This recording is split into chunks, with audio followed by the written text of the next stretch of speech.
जय जगन्नाथ दर्शक बंधु आज फेब्रुआरी 17 तारिख मंगलवार चलतु नजर पकाइबा देश विदेश गुरुत्वपूर्ण खबर गुड़िक ता पूर्व कमेंट्रे जय जगन्नाथ लिखि वीडियो को लाइक करी चैनल को सब्सक्राइब करने भूलिबे नहीं। फेल मारिछि वसुधा योजना अपरिष्कार पोखरी पानी भरोसा गाँ खरादिन आरंभ न होणु देखा देलानी जल जंत्रणा नलकूप अचल हो पड़ी। एपटे सुविधा योजन निर्मित प्राय 1.5 कोटी टंकार पानी टांकी निम्न मानर कार्य लोकों काम आसुनी फल लोक बाध्य होई पोखरी पानी व्यवहार करुछंती। बारंबार अभियोग पर मध्य पानी जोगाइबा अवस्था करुनाहांती विभागीय अधिकारी काहा हातरे बाल्टी आउ किए गरा धरिछि। पानी पाई एकाठी होइचंती गाँ महिला तुरंत पानी व्यवस्था कर नचेत राज रास्तार हेबो आंदोलन। मार्च 8 रे सुभद्रा कोटे महिला को मिलिबो एवं आमे कहिथिलु सुभद्रा रे आमे कोटिए छुईबू बहुत जल्दी आम विभाग सचिवंक प्रत्यक्ष तत्वावधान रे चालुथिबा सुभद्रा टीम कोटिए महिला पाखे पहुंचेबारे सक्षम हेबे। मार्च 8 रे ब्रह्मपुर रे एका थरके कोटिए महिला को आर्थिक स्वावलंबी करबा पई सुभद्रा स्थिति दिया जेबो। तो आमे महिला शिशु विकास विभाग रो एक योजना अद्विका योजना को नहीं आज 2 दिन हेलानी किशोरी मानकर स्वास्थ्य मानसिक स्वास्थ्य संपूर्ण स्वास्थ्य उपरे 2 दिनिया गोटे योगा खेल नाच गीत ये एक शिविर होची। बॉलीवुड हास्य अभिनेता राजपाल यादव को जामीन सरेंडर करिबे पासपोर्ट। बॉलीवुड हास्य अभिनेता राजपाल यादव को जामीन होईछि। आंतरिण जामीन मंजूर कले दिल्ली हाईकोर्ट। मार्च 18 रे हेबो मामलार परवर्ती सुनानी। चेक बाउंस मामलार जेल जाइथिले राजपाल यादव को चेक बाउंस मामलार आज दिल्ली हाईकोर्ट रे पुणी सुनानी होउछि। कोर्ट अभिनेता को अपराह्न 3टा सुधा 1 कोटी 50 लाख जमा करने को निर्देश देइथिले। एहा परे से कोर्ट को निर्देश पालन करथिले एवं वर्तमान तांको अंतरिण जामीन मिलिछि। अभिनेता राजपाल यादव को सहित जड़ित 9 कोटी टंकार चेक बाउंस मामलार सुनानी फेब्रुआरी 12 तारिख रे होइथिला। गोटिए पक्ष शुणिबा परे नुआ तारिख दिया जाइथिला। आज अर्थात फेब्रुआरी 17 रे तांको जामीन आवेदनर शुनानी होइथिला। एही समय कोर्ट राजपाल यादव को अभियोगकारी अकाउंट रे 1 कोटी 50 लाख टंका जमा करने को निर्देश देइथिले। आरबीआई कला बड़ घोषणा चाषी को कौन मिलिबो जानतु। भारतीय रिजर्व बैंक तरफरु चाषी मानक पई आसिला बड़ घोषणा। चाषी माने एबे आउ सुविधारु वंचित हेबे नाही बरं पाइबे अनेक लाभ। तेबे चलंतु जानिबा आरबीआई कोन घोषणा करिछि। भारतीय रिजर्व बैंक कृषि पई सबुठारु सहायक विवेचित किसान क्रेडिट कार्ड संपर्क रे एक नूतन मास्टर निर्देशनामा प्रकाश करिछि। एही नूतन नियम कार्यकारी होबा परे चाषी माने केवल अधिक ऋण पाइबे नाही बरं परिशोधर समय सीमा रे मध्य आश्वस्ति पाइबे। किसान क्रेडिट कार्ड साधारणतः 5 वर्ष पई प्रदान करा जाउतला जहा परे एक लंबा नवीकरण प्रक्रिया आवश्यक होउतला। आरबीआई केसीसी रो मोट अवधि 6 वर्ष को वृद्धि करने को प्रस्ताव देछि। एही चाषी माननको बारंबार बैंक परिदर्शन एवं कागजपत्र कामरू मुक्ति करिवो। 2026 बजेट रो संकेत परे ऋण सीमा मध्य संशोधन करा जाउछि। एहार अर्थ होउछि जे चाष खर्च वृद्धि पाइबा सहित चाषी ऋण नबार क्षमता मध्य समान भावरे वृद्धि पाइबो। बांग्लादेश जिबे कि प्रधानमंत्री नरेंद्र मोदी नुआ सरकार शपथ ग्रहण रे जोगदेव कोन। बांग्लादेश रु आसीछि स्वतंत्र निमंत्रण पत्र। बांग्लादेश साधारण निर्वाचन बाजी मारिछि बीएनपी आउ प्रधानमंत्री भावे शपथ नबाकू जाउछन्ती बीएनपी मुखिया तारिक रहमान। आसंता 17 तारिख रे तारिक सह बांग्लादेश नुआ कैबिनेट सदस्य मान मध्य शपथ ग्रहण करिवे। तेबे एही कार्यक्रम रे जोग देबा पई भारतर प्रधानमंत्री नरेंद्र मोदी को पाखकू आसीछि निमंत्रण। तेबे सबिंक मनरे प्रश्न उंकी मारुतला कोन एही उत्सव रे जोग देबा पई बांग्लादेश जिबे मोदी। तेबे मिलिथिबा खबर मुताबक एही उत्सव रे जोग देबे नाही नरेंद्र मोदी। एने एक विबृति जारी करिछि भारतीय वैदेशिक मंत्रालय। एहा मुताबक बांग्लादेश नवनिर्वाचित सरकार को शपथ ग्रहण उत्सव रे भारत सरकार को प्रतिनिधित्व करिवे लोकसभा बाचस्पति ओम बिरला और फेब्रुआरी 17 तारिख दिन माने आज ढाका ग्रस्त करिवे। पाकिस्तान सैनिक को टेकी नेला बलूचिस्तान बंदी रखी कहिला एमिति। पाकिस्तान सैनिक को टेकी नहीं बलूचिस्तान 7 जवान को बंधक रखी शुणाइला चारणबाणी। बलुचिस्तान सर्त आगरे थरिलाणी पाकिस्तान बढ़ुची पाक्र टेंशन ने हेले मस्ती करुची बलुचिस्तान विच्छिन्नता पाई लड़ुवा एक सशस्त्र विरोधी गोष्ठी बलुचिस्तान लिबरेशन आर्मी बा बीएलए पाकिस्तान प्रति कड़ा आभिमुख्य ग्रहण करिछि। साथे पाकिस्तानी सैनिकों को बंधक रखी सेमानकर एक वीडियो जारी करी बड़ दाबी करिछि।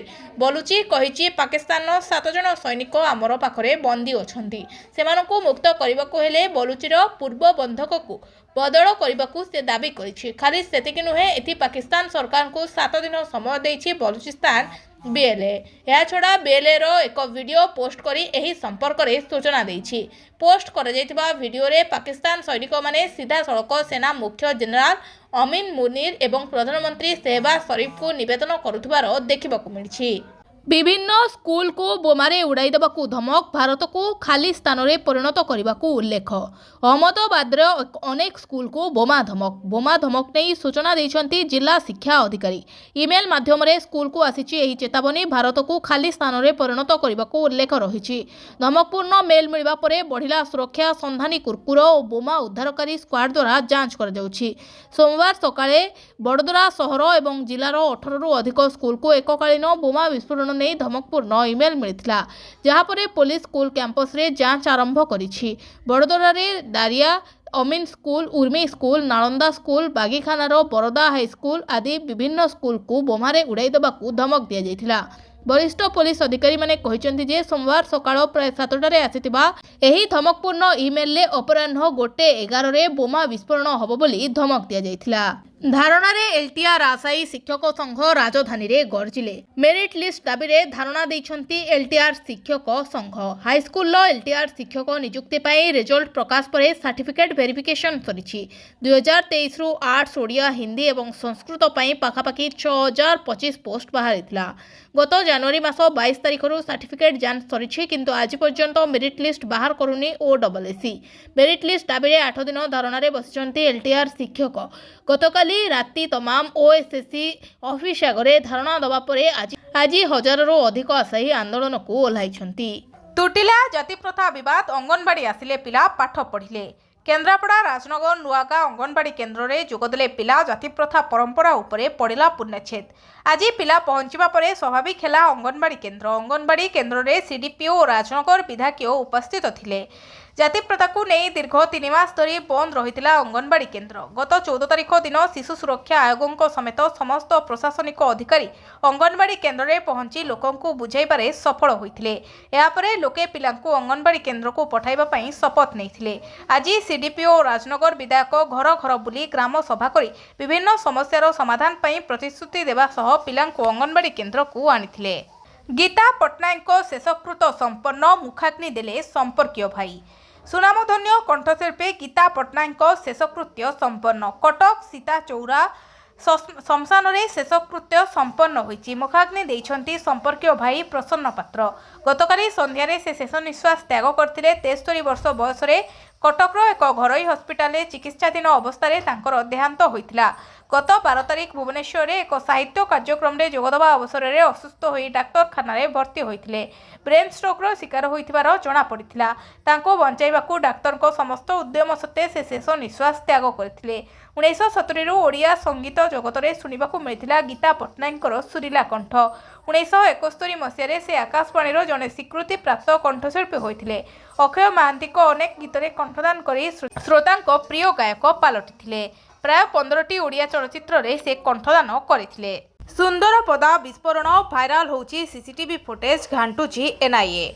भुवनेश्वर सुंदरपदारे घटिथिबा छाती थरा विस्फोरण सीसीटीवी फुटेज को धरी घांटुची एनआईए।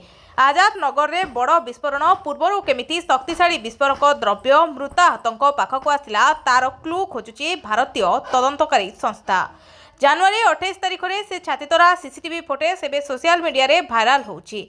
सेथिरे ब्लास्टर भयावहता स्पष्ट भाव में देखा मिलूँ। घटना को भी गंभीरतार सह नहीं जातीय तदंतकारी संस्था एनआईए तदंत को आहरी जोरदार रखी। सीसीटीवी फुटेज रे आजाद नगर स्थित एक कोठा उपरे हठात प्रचंड शब्द सह निआर बड़ झलक देखा जाउछि। कला धुआं संपूर्ण अंचल आच्छादित हो जाइछि। प्रचंड शब्द रे स्थानीय लोके भयभीत होई घर बाहर को दौड़ी आसिथिले। विस्फोरण स्थल आरडीएक्स नमूना मिलवा परे ताकू गुरुत्वर सह नेइथिला एनआईए।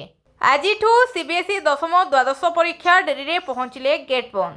ଆଜିଠାରୁ ଆରମ୍ଭ ହୋଇଯାଇଛି ସିବିଏସ୍ଇ ଓ ଦ୍ୱାଦଶ ଶ୍ରେଣୀ ପରୀକ୍ଷା। ଠିକ୍ ସମୟରେ ପରୀକ୍ଷା କେନ୍ଦ୍ରକୁ ଆସିବା ପାଇଁ ସିବିଏସ୍ଇ ଡେଡ୍ଲାଇନ୍ ସ୍ଥିର କରିଛି।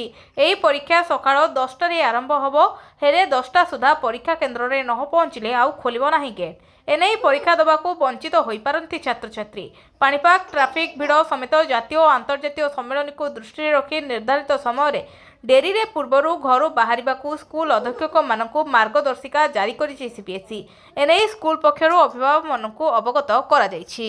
ଶିଶୁ ସେବିକା ଚୟନରେ ଅନିୟମିତତା, ସ୍କୁଲରେ ପଡ଼ିଲା ତାଲା। ଶିଶୁ ସେବିକା ଚୟନରେ ଅନିୟମିତତା ଅଭିଯୋଗ କରି ସ୍କୁଲରେ ତାଲା ପକାଇଲେ ଗ୍ରାମବାସୀ। ରାସ୍ତା କଡ଼ରେ ବସି ପାଠ ପଢ଼ୁଛନ୍ତି ଛାତ୍ରଛାତ୍ରୀ। ଏଭଳି ଘଟଣା ଦେଖିବାକୁ ମିଳିଛି ନବରଙ୍ଗପୁର ଜିଲ୍ଲା ଝରିଗାଁ ବ୍ଲକ ପୁର୍ଲା ଗାଁ ସହରର ପ୍ରାଥମିକ ସରକାରୀ ବିଦ୍ୟାଳୟରେ। ସୂଚନା ଅନୁଯାୟୀ ଶିଶୁ ବାଟିକାରେ ଶିଶୁ ସେବିକା ଚୟନ ପାଇଁ ଡିସେମ୍ବର 24ରେ ବିଜ୍ଞପ୍ତି ପ୍ରକାଶ ପାଇଥିଲା। ଏହି ପଦବୀ ପାଇଁ ଗାଁର 7 ଜଣ ଆବେଦନ କରିଥିଲେ, କିନ୍ତୁ ଏମାନଙ୍କ ମଧ୍ୟରୁ କାହାକୁ ଦିଆଯାଇ ନଥିଲା। ପୁର୍ଲା ଗାଁରୁ ଜଣେ ଯୁବତୀଙ୍କୁ ଚୟନ କରାଯାଇଥିଲା। ଏହାକୁ ବିରୋଧ କରି ଆଜି ସ୍କୁଲରେ ତାଲା ପକାଇଛନ୍ତି ଗାଁ ଲୋକ। ରାସ୍ତା କଡ଼ରେ ବସି ପାଠ ପଢ଼ୁଥିବାର ଛାତ୍ରଛାତ୍ରୀ ଦେଖି ଗାଁ ଲୋକ ତାତି ଉଠିଥିଲେ। 17ରୁ ପ୍ରବଳ ବର୍ଷା। ଉତ୍ତର ଭାରତରେ ପ୍ରବଳ ଥଣ୍ଡାରୁ ଏବେ ଟିକିଏ ଆଶ୍ୱସ୍ତି ମିଳିଛି। ଉତ୍ତର ଭାରତର ସମତଳ ଅଞ୍ଚଳଗୁଡ଼ିକ ଏବେ କେବଳ ସକାଳ ଏବଂ ସନ୍ଧ୍ୟାରେ ଥଣ୍ଡା ଅନୁଭବ କରୁଛନ୍ତି। ବର୍ତ୍ତମାନ ଉଜ୍ଜ୍ୱଳ ସୂର୍ଯ୍ୟକିରଣ ଯୋଗୁଁ ତାପମାତ୍ରା ବୃଦ୍ଧି ପାଉଛି। ଲୋକମାନେ ଦିନବେଳା ଗରମ ଅନୁଭବ କରୁଛନ୍ତି, ଆଉ ରାତିରେ ଥଣ୍ଡା। ପାଗ ପୁଣି ଥରେ ପରିବର୍ତ୍ତନ ହେବାକୁ ଯାଉଛି। ପାଣିପାଗ ବିଭାଗ ଅନୁଯାୟୀ ଏକ କାଳବୈଶାଖୀ ଆସୁଛି ପୂର୍ବାନୁମାନ କରାଯାଇଛି। ଫେବୃଆରୀ 17 ଏବଂ 18ରେ ବର୍ଷା ସତର୍କତା। ଭାରତୀୟ ପାଣିପାଗ ବିଭାଗ ସୋସିଆଲ ମିଡ଼ିଆ ପ୍ଲାଟଫର୍ମ ଏକ୍ସରେ ସୂଚନା ଦେଇଛନ୍ତି ଯେ ଏକ ନୂତନ ପଶ୍ଚିମୀ ଝଡ଼ ଯୋଗୁଁ ଫେବୃଆରୀ 17 ଏବଂ 18 ବା ମଙ୍ଗଳବାର ବୁଧବାର ଦିନ ପଶ୍ଚିମ ହିମାଳୟରେ ବିକ୍ଷିପ୍ତ ବର୍ଷା ଏବଂ ତୁଷାରପାତ ହେବ। ଉତ୍ତର ପଶ୍ଚିମ ଭାରତର ସମତଳ ଅଞ୍ଚଳ ପାଇଁ ମଧ୍ୟ ବର୍ଷା ସତର୍କତା ଜାରି କରାଯାଇଛି। ପାଗର ଏକ ଗୁରୁତ୍ୱପୂର୍ଣ୍ଣ ପରିବର୍ତ୍ତନ ହେବ। ଆଇଏମ୍ଡି ଅନୁଯାୟୀ ଝଡ଼ ବର୍ଷା ଏବଂ ପ୍ରବଳ ପବନ ସହିତ ବର୍ଷା ହେବ। ଏହା ପାଗରେ ଗୁରୁତ୍ୱପୂର୍ଣ୍ଣ ପରିବର୍ତ୍ତନ ଆଣିବ। ଦିନର ତାପମାତ୍ରା ମଧ୍ୟ ହ୍ରାସ ପାଇବ। ପାଣିପାଗ ବିଭାଗ କହିଛି ଯେ ପଶ୍ଚିମ ବିଶୃଙ୍ଖଳାର ପ୍ରଭାବ ମଙ୍ଗଳବାର ଠାରୁ ଆରମ୍ଭ ହୋଇଯିବ। ପ୍ରତି ମାସରେ ମହିଳାଙ୍କ ଆକାଉଣ୍ଟକୁ ଆସିବ 2500। ଜାଣନ୍ତୁ କେଉଁମାନେ ପାଇବେ। ପ୍ରତି ମାସରେ ମହିଳାଙ୍କ ଆକାଉଣ୍ଟକୁ ଆସିବ 2500 ଟଙ୍କା। ଆଜି ଅନେକ ମହିଳା କୌଣସି ନା କୌଣସି କାରଣରୁ ଏକା ରହୁଛନ୍ତି। କେତେକ ସ୍ୱାମୀଙ୍କୁ ହରାଇଛନ୍ତି, କେତେକ ଛାଡ଼ପତ୍ର ପରେ ଏକୁଟିଆ ବଞ୍ଚୁଛନ୍ତି, କେତେକ ସ୍ୱାମୀଙ୍କଠାରୁ ଅଲଗା ହୋଇଯାଇଛନ୍ତି କିମ୍ବା ସମ୍ପୂର୍ଣ୍ଣ ନିଃସହାୟ। ଏପରି ପରିସ୍ଥିତିରେ ସେମାନଙ୍କ ପାଇଁ ପ୍ରତିଦିନ ଖର୍ଚ୍ଚ ପୂରଣ କରିବା ବହୁତ କଷ୍ଟକର ହୋଇପଡ଼େ। ଏହି ରାଶି କୌଣସି ଋଣ ନୁହେଁ ଯାହାକୁ ପରେ ପରିଶୋଧ କରିବାକୁ ପଡ଼ିବ। ଏହା ସରକାରଙ୍କ ପକ୍ଷରୁ ସିଧାସଳଖ ସହାୟତା, ଯାହାଦ୍ୱାରା ମହିଳାମାନେ ସେମାନଙ୍କର ମୌଳିକ ଆବଶ୍ୟକତା ପୂରଣ କରିପାରିବେ ଏବଂ ସମ୍ମାନର ସହିତ ବଞ୍ଚିପାରିବେ। ଯଦି ଆପଣଙ୍କ ପଡ଼ୋଶୀ କିମ୍ବା ଆପଣଙ୍କ ପରିଚିତ ଲୋକଙ୍କ ମଧ୍ୟରେ କୌଣସି ଆର୍ଥିକ ଦୁର୍ବଳ ଏବଂ ଅବିବାହିତ ମହିଳା ଅଛନ୍ତି, ତେବେ ଏହି ଯୋଜନା ତାଙ୍କ ପାଇଁ ବହୁତ ସହାୟକ ହୋଇପାରେ। ଯୋଜନାର ସବିଶେଷ ବିବରଣୀ ଜାଣନ୍ତୁ। ଏହି ଯୋଜନାର ସରକାରୀ ନାମ ହେଉଛି ଦିଲ୍ଲୀ ପେନ୍ସନ୍ ଯୋଜନା ଓରଫ ଓମେନ୍ ଇନ୍ ଡ୍ରେସ୍, ଯାହାକୁ ସାଧାରଣତଃ ବିଧବା ପେନ୍ସନ୍ କିମ୍ବା ନିଃସହାୟ ମହିଳାଙ୍କ ପାଇଁ ପେନ୍ସନ୍ ଯୋଜନା ମଧ୍ୟ କୁହାଯାଏ। ଏହି ଯୋଜନା ସମ୍ପୂର୍ଣ୍ଣ ଭାବରେ ଦିଲ୍ଲୀ ସରକାରଙ୍କ ଦ୍ୱାରା ପରିଚାଳିତ। ଏହି ଯୋଜନାର ମୁଖ୍ୟ ଉଦ୍ଦେଶ୍ୟ ହେଉଛି ଏକାକୀ ରହୁଥିବା ଏବଂ ବହୁ ସୀମିତ ଆୟ ଥିବା ମହିଳାଙ୍କୁ ଆର୍ଥିକ ସହାୟତା ପ୍ରଦାନ କରିବା।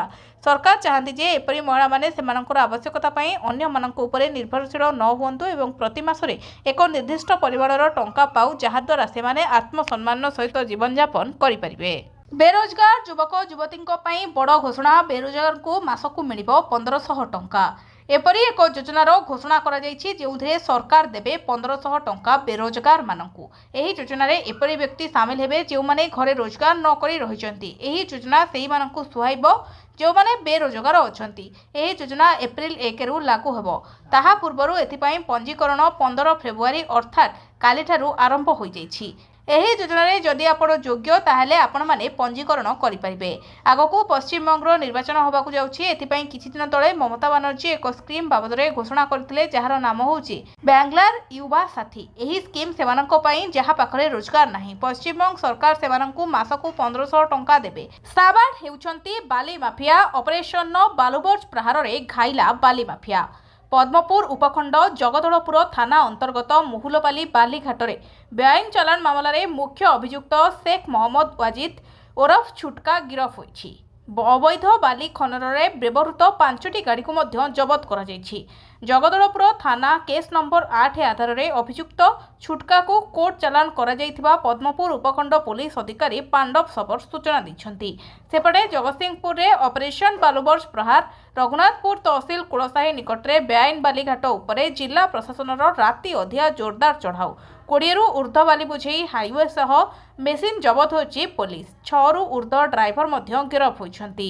ବେଆଇନ ବାଲିଘାଟରୁ ଦୀର୍ଘ ଦିନ ହେଲା ବାଲି ଚୋରାଚାଲାଣ ହେଉଥିଲା। ଗତକାଲି ମଧ୍ୟ ରାତ୍ରିରେ ଏସ୍ପି ଓ ଉପଜିଲ୍ଲାପାଳଙ୍କ ଉପସ୍ଥିତିରେ ହୋଇଥିଲା ଚଢ଼ାଉ ସମୟରେ ଅନେକ ଗାଡ଼ି ଫେରାର ହୋଇଯାଇଛନ୍ତି। ପୂର୍ବରୁ ତ୍ରିତୋଲ ଅଞ୍ଚଳର କଲିପାଳ ଓ ଜାଇପୁରରେ ଚଢ଼ାଉ କରି 70ରୁ ଉର୍ଦ୍ଧ୍ୱ ବାଲି ହାଇୱା ସହ 5 ଗୋଟି ଅଧିକ ମେସିନ୍ ଜବତ କରାଯାଇଛି। ପୂର୍ବରୁ ବାଲି ଚୋରି ଘଟଣାରେ ସମ୍ପୃକ୍ତ ଥିବା ଖଣି ଅଧିକାରୀ ମଧ୍ୟ ନିଲମ୍ବିତ ହୋଇସାରିଛନ୍ତି। ଚାଷୀଙ୍କ ପାଇଁ ଖୁସି ଖବର, କିଷାନ କ୍ରେଡିଟ୍ କାର୍ଡ ନିୟମରେ ବଡ଼ ପରିବର୍ତ୍ତନ କରିବ ଆର୍ବିଆଇ। ଭାରତୀୟ ରିଜର୍ଭ ବ୍ୟାଙ୍କ କିଷାନ କ୍ରେଡିଟ୍ କାର୍ଡ ଯୋଜନାରେ ବ୍ୟାପକ ସଂସ୍କାର ଆଣିବା ପାଇଁ ଏକ ନୂତନ ଚିଠା ମାର୍ଗଦର୍ଶିକା ଜାରି କରିଛି। କୃଷି ଓ ଆନୁଷଙ୍ଗିକ କାର୍ଯ୍ୟକଳାପ ପାଇଁ ଋଣ ପ୍ରକ୍ରିୟାକୁ ଅଧିକ ସରଳ, ନମନୀୟ ଏବଂ ଅତ୍ୟାଧୁନିକ କରିବାର ମୁଖ୍ୟ କାରଣ ଉଦ୍ଦେଶ୍ୟ ରହିଛି। ଏହି ନୂତନ ନିୟମ ସମସ୍ତ ବାଣିଜ୍ୟିକ ବ୍ୟାଙ୍କ, ଆଞ୍ଚଳିକ ଗ୍ରାମୀଣ ବ୍ୟାଙ୍କ ଏବଂ ସମବାୟ ବ୍ୟାଙ୍କଗୁଡ଼ିକ ପାଇଁ ଲାଗୁ ହେବ। ସମଗ୍ର ଦେଶ ପାଇଁ ଏକକ ବ୍ୟବସ୍ଥା ରହିବ। ବର୍ତ୍ତମାନ କୃଷି ଏବଂ ଏହାର ଆନୁଷଙ୍ଗିକ କାର୍ଯ୍ୟ ପାଇଁ ଅଲଗା ଅଲଗା ନିୟମ ରହିଛି, କିନ୍ତୁ ଆର୍ବିଆଇର ପ୍ରସ୍ତାବିତ ଚିଠା ଅନୁସାରେ ଏସବୁକୁ ଗୋଟିଏ ଛାତ ତଳକୁ ଅଣାଯିବ। ଫସଲ ଋତୁ ପାଇଁ ସମାନ ନିୟମ, ଋଣ ପରିଶୋଧ କରିବାରେ ଯେପରି ଚାଷୀମାନେ ଦ୍ୱନ୍ଦ୍ୱରେ ନ ପଡ଼ନ୍ତି ସେଥିପାଇଁ ଫସଲ ଋତୁର ଏକ ନିର୍ଦ୍ଦିଷ୍ଟ ସୀମା ଧାର୍ଯ୍ୟ କରାଯାଇଛି। ସ୍ୱଳ୍ପ ଅବଧିର ଫସଲ ପାଇଁ 12 ମାସ ଏବଂ ଦୀର୍ଘ ଅବଧିର ଫସଲ ପାଇଁ 18 ମାସ ଚକ୍ର ଅନୁସରଣ କରାଯିବ। ଋଣ ଅବଧି 6 ବର୍ଷକୁ ବୃଦ୍ଧି। ସବୁଠାରୁ ବଡ଼ ପରିବର୍ତ୍ତନ ହୋଇଛି କେସିସି ଋଣର ଅବଧିକୁ 6 ବର୍ଷ ପର୍ଯ୍ୟନ୍ତ ବୃଦ୍ଧି କରାଯିବ। ଏହା ବିଶେଷ କରି ସେହି ଚାଷୀମାନଙ୍କୁ ସାହାଯ୍ୟ କରିବ ଯେଉଁମାନେ ଦୀର୍ଘ ଅବଧିର ଫସଲ ଚାଷ କରନ୍ତି। ଏହାଦ୍ୱାରା ଫସଲ ଅମଳ ଏବଂ ଆୟ ଅନୁସାରେ କିସ୍ତି ପରିଶୋଧ କରିବାର ସହଜ ହେବ। ଚାଷୀ ଖର୍ଚ୍ଚ ଅନୁଯାୟୀ ଋଣ ସୀମା। ନୂତନ ନିୟମ ଅନୁଯାୟୀ ଚାଷୀଙ୍କୁ ମିଳୁଥିବା ଋଣ ପରିମାଣ ବାସ୍ତବରେ ଚାଷୀଙ୍କ ପାଇଁ ହେଉଥିବା ଖର୍ଚ୍ଚ ଉପରେ ଆଧାରିତ ହେବ। ଏପ୍ରିଲ 22ରେ ଖୋଲିବ କେଦାରନାଥ ମନ୍ଦିର ଦ୍ୱାର। ଏପ୍ରିଲ 22 ତାରିଖରୁ ଭକ୍ତଙ୍କ ପାଇଁ ଉତ୍ତରାଖଣ୍ଡର ପ୍ରସିଦ୍ଧ କେଦାରନାଥ ମନ୍ଦିରର ଦ୍ୱାର ଖୋଲାଯିବ। ମନ୍ଦିର ପ୍ରଶାସନ ତରଫରୁ ଯାତାର ରୀତିନୀତି ସହ ଏହି ଘୋଷଣା କରାଯାଇଥିଲା ବେଳେ ଭକ୍ତଙ୍କ ମଧ୍ୟରେ ଉତ୍ସାହ ଦେଖିବାକୁ ମିଳିଛି। ଏପ୍ରିଲ 22 ତାରିଖ ଦିନ ବୃଷ ଲଗ୍ନ ପଡ଼ୁଥିବାରୁ ଏହି ଦିନଟିକୁ ଶୁଭ ବୋଲି ମନାଯାଉଛି। ତେଣୁ ଏହି ଦିନ ସକାଳ ପ୍ରାୟ 8ଟାରେ ମନ୍ଦିର ଦ୍ୱାର ଫିଟିବ ବୋଲି କମିଟି ପକ୍ଷରୁ ସୂଚନା ଦିଆଯାଇଛି। କେଦାରନାଥ ମନ୍ଦିର ଖୋଲିବାର ଗୋଟିଏ ଦିନ ପରେ ଅର୍ଥାତ୍ ଏପ୍ରିଲ 23 ତାରିଖ ସକାଳ ପ୍ରାୟ 6:15ରେ ଭକ୍ତମାନଙ୍କ ପାଇଁ ବଦ୍ରିନାଥ ମନ୍ଦିରର ଦ୍ୱାର ଖୋଲାଯିବ। ସେପଟେ ସରକାର ଓ ସ୍ଥାନୀୟ ପ୍ରଶାସନ ଚାରିଧାମର ଯାତ୍ରା ପାଇଁ ଜୋରଦାର ପ୍ରସ୍ତୁତି ଆରମ୍ଭ କରିଛନ୍ତି। ରାସ୍ତା ମରାମତି କାମ ଆରମ୍ଭ ହୋଇଛି। ସୁରକ୍ଷା ବ୍ୟବସ୍ଥା କଡ଼ାକଡ଼ି କରାଯାଉଛି। ପଞ୍ଜୀକରଣ ବ୍ୟବସ୍ଥାକୁ ସହଜ କରାଯାଉଛି। ହୋଟେଲ ଓ ଧର୍ମଶାଳାରେ ଆଗୁଆ ବୁକିଂ ଆରମ୍ଭ ହୋଇଯାଇଛି। ଶ୍ରଦ୍ଧାଳୁମାନେ କିପରି ବିନା ସମସ୍ୟାରେ ବାବାଙ୍କ ଦର୍ଶନ କରି ଫେରିବେ ସେ ଦିଗରେ ଗୁରୁତ୍ୱ ଦିଆଯାଉଛି। ସାର୍ଥକଙ୍କ ନିଖୋଜ ଘଟଣାକୁ ବିତିଲାଣି 11 ଦିନ। ଆଜି ସିଙ୍ଗାପୁର ଯିବେ ସାର୍ଥକଙ୍କ ମା ଓ ଶାଶୁ। ଜାହାଜରେ ଓଡ଼ିଆ କ୍ୟାଡେଟ୍ ସାର୍ଥକ ମହାପାତ୍ର ନିଖୋଜ ଘଟଣାକୁ 11 ଦିନ ବିତିଗଲାଣି। ଏପର୍ଯ୍ୟନ୍ତ କୌଣସି ଖୋଜ ଖବର ମିଳିନାହିଁ। ଆଜି ସାର୍ଥକଙ୍କ ସନ୍ଧାନରେ ସିଙ୍ଗାପୁର ଯିବେ ସାର୍ଥକଙ୍କ ମା ରଶ୍ମିତା ସାହୁ ଓ ମାମୁଁ। ଆସନ୍ତାକାଲି ସିଙ୍ଗାପୁରରେ ପହଞ୍ଚିବେ କେବଳ ପରିବାର ଲୋକ ନୁହେଁ, ଡିଜି ସଫିଂ ପକ୍ଷରୁ ମଧ୍ୟ 2 ଜଣ ଅଧିକାରୀ ସାଥିରେ ଯିବେ ବୋଲି ସୂଚନା ମିଳିଛି। ସିଙ୍ଗାପୁରରେ ସମ୍ପୃକ୍ତ କର୍ତ୍ତୃପକ୍ଷଙ୍କ ସହ ଆଲୋଚନା କରି ଘଟଣାର ତଦନ୍ତ ଗତିଶୀଳ କରିବା ହେବ ବୋଲି ପ୍ରମୁଖ ଲକ୍ଷ୍ୟ। ତେବେ ପରିବାର ପକ୍ଷରୁ ଉଠିଛି ଗୁରୁତ୍ୱପୂର୍ଣ୍ଣ ଦାବି। ସେମାନଙ୍କ କହିବା ଅନୁସାରେ ଯଦି ଫରେନ୍ସିକ୍ ଟିମ୍ କିମ୍ବା ସ୍ୱତନ୍ତ୍ର ଅନୁସନ୍ଧାନକାରୀ ଦଳ ସାଥିରେ ଯାଇଥାନ୍ତେ ତେବେ ତଦନ୍ତ ଅଧିକ ସୁଦୃଢ଼ ହୋଇପାରିଥାନ୍ତା। ଅନେକ ଅଜଣା ପ୍ରଶ୍ନର ଉତ୍ତର ମିଳିଥାନ୍ତା ଓ ନିଖୋଜ ରହସ୍ୟର ପର୍ଦ୍ଦାଫାଶ ସମ୍ଭବ ହୋଇପାରିଥାନ୍ତା। ବାଲି ପରିବାର ଲୋକ କହିଛନ୍ତି ସାର୍ଥକଙ୍କ ନିଖୋଜ ଘଟଣାକୁ ନେଇ ଏପର୍ଯ୍ୟନ୍ତ ଅନେକ ପ୍ରଶ୍ନର ଉତ୍ତର ମିଳିପାରିନାହିଁ। ପୁଣି ଗାଜା ଉପରେ ଇସ୍ରାଏଲ ସେନାର ଜୋରଦାର ଆକ୍ରମଣ, ଏୟାର ଷ୍ଟ୍ରାଇକ୍ରେ 9 ମୃତ। ଗାଜା ଉପରେ ଇସ୍ରାଏଲ ପୁଣି ଏକ ବଡ଼ ଆକ୍ରମଣ କରିଛି। ଏହି ଆତ୍ମଘାତୀ ଆକ୍ରମଣରେ 9 ଜଣ ପାଲେଷ୍ଟାଇନ୍ ନାଗରିକଙ୍କ ମୃତ୍ୟୁ ହୋଇଥିବାର କୁହାଯାଉଛି। ଆକାଶ ମାର୍ଗରୁ ଉତ୍ତର ଓ ଦକ୍ଷିଣ ଗାଜା ପଟ୍ଟି ଉପରେ ଇସ୍ରାଏଲ ସେନା ଆକ୍ରମଣ କରିଥିଲା। ଉତ୍ତର ଗାଜାର ଜବାଲିଆ ସ୍ଥିତ ଏକ ଶରଣାର୍ଥୀ ଶିବିର ଉପରେ ଆକ୍ରମଣ ଫଳରେ 4 ଜଣଙ୍କର ମୃତ୍ୟୁ ହୋଇଥିବା ବେଳେ ଦକ୍ଷିଣ ଗାଜାର ଖ୍ୱାନା ୟୁନିସ୍ ସହର ଉପରେ ଗୁଳିଗୋଳା ମାଡ଼ରେ ଆଉ 5 ଜଣଙ୍କର ଜୀବନ ଚାଲିଯାଇଛି। ବଡ଼ କଥା ହେଉଛି ସକାଳ ସମୟରେ ଟେଣ୍ଟ ଭିତରେ ଲୋକ ଶୋଇଥିବା ଅବସ୍ଥାରେ ଇସ୍ରାଏଲ ସେନା ଆକ୍ରମଣ କରିଥିଲା। ଇସ୍ରାଏଲ ଡିଫେନ୍ସ ଫୋର୍ସର କହିବା ମୁତାବିକ କିଛି ଘଟଣା ପୂର୍ବରୁ ବଟି ହୁନନ୍ ଅଞ୍ଚଳରେ ହମାସ ଦ୍ୱାରା କରାଯାଇଥିବାର ଯୁଦ୍ଧ ବିରତି ଉଲ୍ଲଂଘନର ଜବାବ ଦିଆଯାଇଛି। କିଛି ବନ୍ଧୁକଧାରୀ ଆତଙ୍କବାଦୀ ଏକ ସୁଡ଼ଙ୍ଗ ଭିତରେ ଦେଇ ୟେଲୋ लाई निकट एक बिल्डिंग रे प्रवेश करुथिबार देखा दैथिला। तेणु सुरक्षा को दृष्टि रखी सही बिल्डिंग उपरे वायुसेना द्वारा आक्रमण करा जायथिला, ଯେଉଁଥିରେ 2 ଆତଙ୍କବାଦୀ ନିପାତ ହୋଇଛନ୍ତି। ଅନ୍ୟପଟେ ଗତ ବର୍ଷ ଅକ୍ଟୋବର ମାସରେ ହୋଇଥିବା ଯୁଦ୍ଧ ବିରତି ଚୁକ୍ତିକୁ ବର୍ତ୍ତମାନ ସୁଦ୍ଧା ହମାସ 6 ଥର ଉଲ୍ଲଂଘନ କରିଥିବାର ଅଭିଯୋଗ କରିଛି ଆଇଡିଏଫ୍। 17ରେ ବାଂଲାଦେଶ ପ୍ରଧାନମନ୍ତ୍ରୀ ଭାବେ ଶପଥ ଗ୍ରହଣ କରିବେ ତାରେକ ରହମାନ। ଶପଥ ଗ୍ରହଣ ଉତ୍ସବରେ ଯୋଗଦେବେ ଓମ୍ ବିର୍ଲା। ବାଂଲାଦେଶ ସଂସଦୀୟ ନିର୍ବାଚନରେ ବିପୁଳ ବିଜୟ ପରେ ବିଏମ୍ସି ଅଧ୍ୟକ୍ଷ ତାରେକ ରହମାନ ଫେବୃଆରୀ 17 ତାରିଖରେ ଦେଶର ପ୍ରଧାନମନ୍ତ୍ରୀ ଭାବେ ଶପଥ ଗ୍ରହଣ କରିବେ। ରହମାନଙ୍କ ଶପଥ ଗ୍ରହଣ ଉତ୍ସବକୁ ମହମ୍ମଦ ୟୁନୁସଙ୍କ ନେତୃତ୍ୱାଧୀନ ଅନ୍ତରୀଣ ପ୍ରଶାସନ ଆଡମ୍ବରପୂର୍ଣ୍ଣ କରିବାକୁ ଭାରତ, ଚୀନ, ସାଉଦି ଆରବ, ତୁର୍କୀ, ସଂଯୁକ୍ତ ଆରବ ଏମିରେଟ୍ସ, କତରା, ମାଲେସିଆ, ବ୍ରୁନେଇ, ଶ୍ରୀଲଙ୍କା, ନେପାଳ, ମାଲଦୀପ୍ସ ଓ ଭୁଟାନ ପରି 13 ଦେଶର ଶାସନ ମୁଖ୍ୟଙ୍କୁ ନିୟନ୍ତ୍ରଣ କରିଛନ୍ତି। ବାଂଲାଦେଶ ପକ୍ଷରୁ ପ୍ରଧାନମନ୍ତ୍ରୀ ନରେନ୍ଦ୍ର ମୋଦିଙ୍କୁ ଶପଥ ଗ୍ରହଣ ଉତ୍ସବକୁ ନିମନ୍ତ୍ରଣ କରାଯାଇଥିଲା, କିନ୍ତୁ ଫେବୃଆରୀ 17ରେ ମୋଦିଙ୍କର ଫ୍ରାନ୍ସ ରାଷ୍ଟ୍ରପତି ଇମାନୁଏଲ ମାକ୍ରନ୍ଙ୍କ ସହିତ ଦ୍ୱିପାକ୍ଷୀୟ ବୈଠକ ଥିବାରୁ ମୋଦି ଏହି କାର୍ଯ୍ୟକ୍ରମରେ ଯୋଗ ଦେଇପାରିବେ ନାହିଁ। ତାଙ୍କ ସ୍ଥାନରେ ଲୋକସଭା ବାଚସ୍ପତି ଓମ୍ ବିର୍ଲା ଶପଥ ଗ୍ରହଣ ଉତ୍ସବରେ ଭାରତର ପ୍ରତିନିଧିତ୍ୱ କରିବେ ବୋଲି ବିଦେଶ ମନ୍ତ୍ରାଳୟ ପକ୍ଷରୁ ଜାରି ବୟାନରେ କୁହାଯାଇଛି। ଭାରତର ପର୍ଯ୍ୟଟନ ବିକାଶରେ ଆଇଟିଡିସି ଏକ ମାଇଲ ଖୁଣ୍ଟ। ଭାରତର ଆତିଥ୍ୟ ପ୍ରଦାନ ସବୁବେଳେ ରହିଆସୁଛି। ଏହାକୁ ବିଶ୍ୱସ୍ତରୀୟ କରିବା ପାଇଁ ଭାରତର ପର୍ଯ୍ୟଟନ ବିକାଶ ନିଗମ ବା ଆଇଟିଡିସିର ଗୁରୁତ୍ୱପୂର୍ଣ୍ଣ ଭୂମିକା ରହିଛି। ଏଥିସହ ଭାରତୀୟ ପର୍ଯ୍ୟଟନ ବିକାଶ ନିଗମ ଦେଶର ବହୁମୁଖୀ ଗ୍ରୋଥ ଇଞ୍ଜିନ୍ ଭାବେ ଉଭା ହୋଇଛି। ଭାରତୀୟ ପର୍ଯ୍ୟଟନ ବିକାଶ ନିଗମର 60 ବର୍ଷ ପୂର୍ତ୍ତ ଏବଂ ଅଶୋକ ହୋଟେଲର 70 ବର୍ଷ ପୂର୍ତ୍ତରେ ଆୟୋଜିତ ବିଶେଷ କାର୍ଯ୍ୟକ୍ରମରେ ଯୋଗଦେଇ ଏହା କହିଛନ୍ତି କେନ୍ଦ୍ର ପର୍ଯ୍ୟଟନ ଓ ସଂସ୍କୃତି ମନ୍ତ୍ରୀ ଗଜେନ୍ଦ୍ର ସିଂ ଶେଖାୱତ। ଭାରତୀୟ ପର୍ଯ୍ୟଟନ ବିକାଶ ନିଗମ ହେଉଛି ଏକ ବହୁମୁଖୀ ଗ୍ରୋଥ ଇଞ୍ଜିନ୍। ନୂଆଦିଲ୍ଲୀ ଅଶୋକ ହୋଟେଲ କନଭେନସନ ସେଣ୍ଟର ଆୟୋଜିତ विशेष कार्यक्रम रे यह कहते केंद्र संस्कृति और पर्यटन मंत्री गजेंद्र सिंह शेखावत। भारत पर्यटन विकास निगम तथा आईटीडीसी 60 वर्ष पूर्ति और अशोक होटेल 70 वर्ष पूर्ति अवसर में आयोजित विशेष कार्यक्रम रे केंद्र संस्कृति और पर्यटन मंत्री गजेंद्र सिंह शेखावत मुख्य अतिथि भाव जोग देथिला बेले सम्मानित अतिथि भाव आदिवासी कल्याण मंत्री जुएल ओराम सामिल होइथिले। शॉपिंग रु खाद्य पर्यंत सबकिछि 905 स्टॉल आरंभ कला बड़ मेला। बुणाकार और कारीगरी लगला समृद्धिर महाकुंभ। जीवन जीविका को नुआ दिग देखाइबो तोषाड़ी स्वदेशी मेला 2026।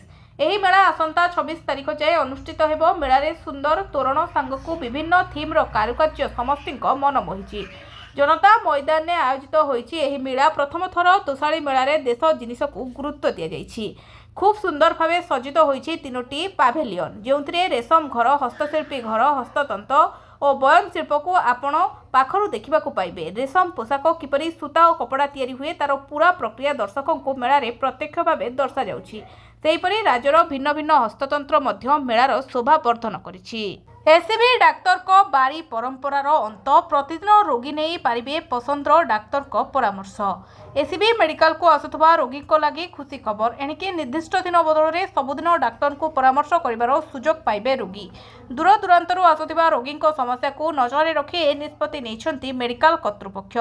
कटक बड़ मेडिकल प्रतिदिन एठाकू आसिथांती हजार हजार रोगी। उत्तम चिकित्सा आशारे दूर दूरांतरु रोगी आसिथांती सत, मात्र नाना अवस्था लगी गोटे दिन में चिकित्सा सुविधा न पाई फेरी जाती। मात्र एबे से समस्या दूर होबो बोली आशा करा जाउछि। रोगी समस्या को नजर में रखी बहिर्विभाग व ओपीडी चिकित्सा सेवारे गुरुत्वपूर्ण परिवर्तन करा जाइछि। नुआ नियम अनुसार एणिकी रोगी माने निर्धारित दिन व्यतीत अन्य कार्य दिवस में निर्दिष्ट डाक्तर को परामर्श करिवार सुजोग पाइबे। पूर्वर एसीबी मेडिकल बहिर्विभाग में विभिन्न डाक्तर मानक परामर्श पाई निर्धारित दिन धार्य करा जाइथिला। एथिपाई रोगी माने उभय ऑनलाइन और ऑफलाइन माध्यम टिकेट बुकिंग आसुथिले। विभिन्न परीक्षा निरीक्षा कराई रिपोर्ट पाइबा बेले सेही दिन आउ डाक्तर को देखाइबा संभव होउनथला। फल निर्दिष्ट डाक्तर को देखाइबा लगी पुणी सप्ताहे अपेक्षा करने को पड़ुला।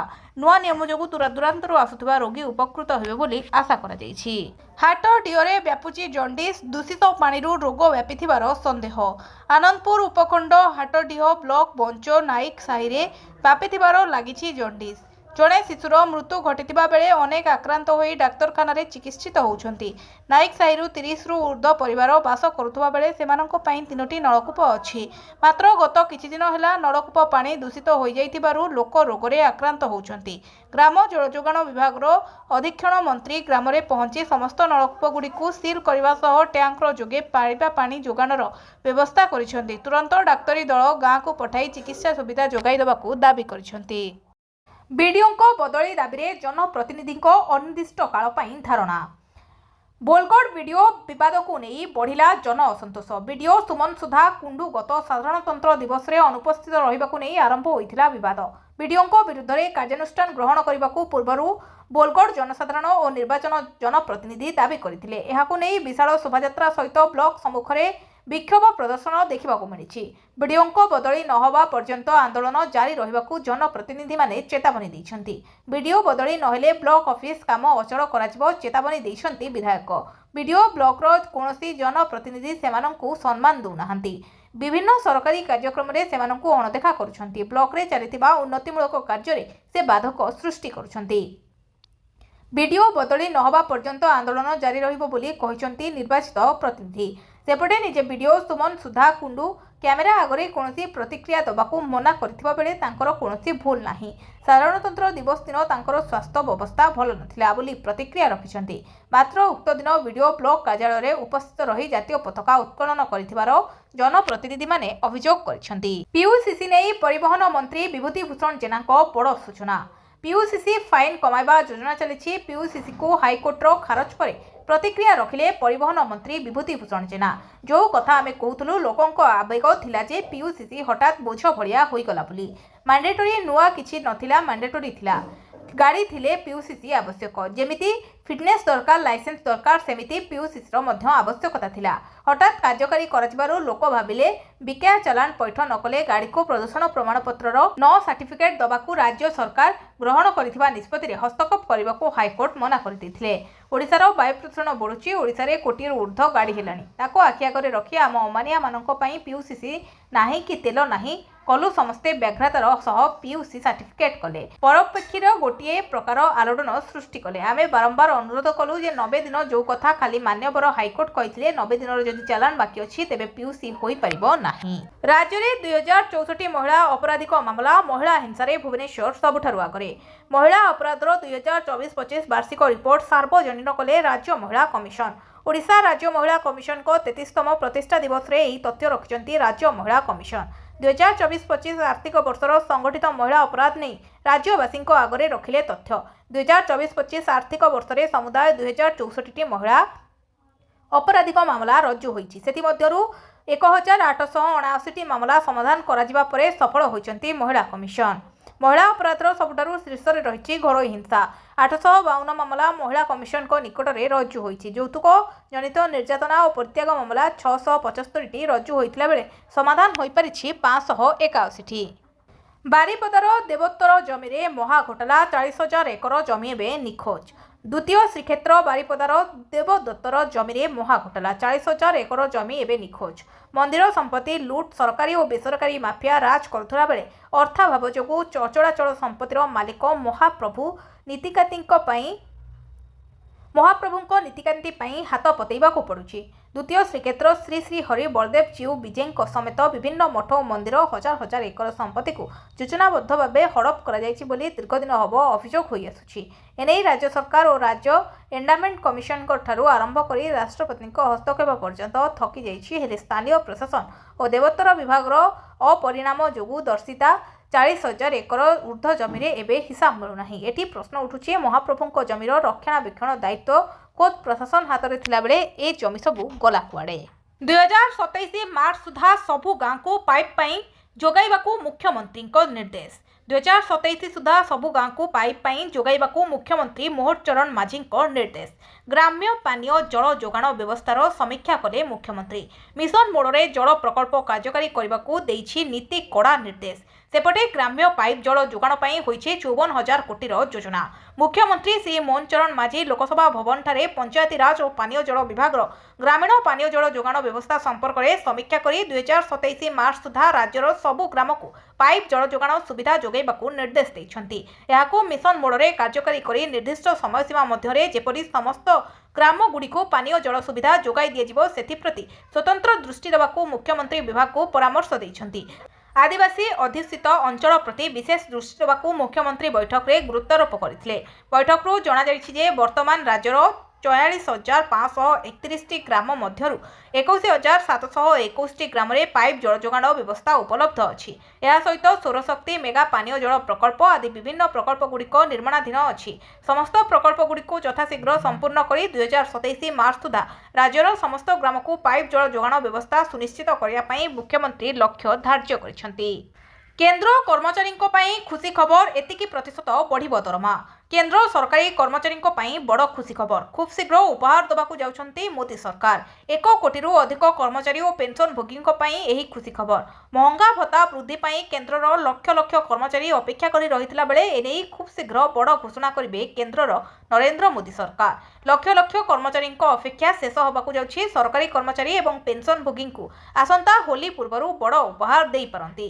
केंद्रीय कर्मचारी डीए वृद्धि अपेक्षार केबे हेबो अंत। वास्तव में केंद्र सरकार वर्ष को 2 थर महंगा भत्ता और महंगा रिलीफ को संशोधन करती। प्रथम संशोधन जनवरी 1 रु एवं द्वितीयटी जुलाई 1 रु लागू होता है। पूर्वर कर्मचारी महंगा भत्ता 4% वृद्धि कर जाइथिला। होली पूर्वर महंगा भत्तारे 2% वृद्धि करिपारंती केंद्र सरकार। केउ मासरे कर्मचारी माने एही बड़ उपहार पाइबे। जातीय गणमाध्यम रिपोर्ट अनुसार केंद्रीय कर्मचारी एवं पेंशन भोगी माने महंगा भत्ता वृद्धि को अपेक्षा करिसेंती। खबर अनुसार सरकार आसंता मासरे अर्थात होली पूर्वर महंगा भत्ता वृद्धि घोषणा करिपारंती। भिडियोटी को शेष जाय देखिथिबारु आपनकु बहुत बहुत धन्यवाद। जदि भिडियोटी आपणकर पसंद आसीछि ताहेले भिडियो को लाइक करी चैनल को सब्सक्राइब करने को भूलिबेनी। आपणकर गोटिए लाइक आमको एही बड़ी खबर जोगई दबारे प्रेरणा देबो। आमे एही भिडियो रे 100 लाइक रो टार्गेट रखिछु।